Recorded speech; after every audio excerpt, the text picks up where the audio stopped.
અમરેલી સાંસદ શ્રી ભરતભાઈ સુતરિયા, લાઠી ધારાસભ્ય શ્રી જનકભાઈ તળાવિયાની પ્રેરક ઉપસ્થિતિમાં લાઠી ખાતે નવનિર્મિત સબ રજિસ્ટ્રાર કચેરીનું જિલ્લા કલેક્ટર શ્રી અજય દહિયાએ રિબિન કાપી ઉદ્ઘાટન કર્યું.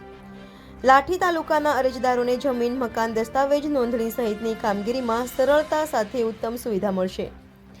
લાઠી તાલુકાના ગ્રામ્ય અને શહેરી વિસ્તારના નાગરિકોને સરળતાથી ઉત્તમ સુવિધાઓ પ્રાપ્ત થાય અને અરજદારોને હાલાકીનો સામનો ન કરવો પડે તેવા ઉમદા હેતુથી પ્રાંત કચેરી લાઠી નજીકમાં નવનિર્મિત સબ રજિસ્ટ્રાર કચેરીનું આજરોજ અમરેલી સાંસદ શ્રી ભરતભાઈ સુતરિયા અને લાઠી ધારાસભ્ય શ્રી જનકભાઈ તળાવિયાની પ્રેરક ઉપસ્થિતિમાં જિલ્લા કલેક્ટર શ્રી અજય દહિયાએ રિબિન કાપીને ઉદ્ઘાટન કર્યું હતું અને નવનિર્મિત સુવિધાયુક્ત કચેરીને ખુલ્લી મૂકી હતી. ઉપરાંત ઉપસ્થિત મહાનુભાવોએ નવનિર્મિત કચેરીના પટાંગણમાં વૃક્ષારોપણ કર્યું હતું.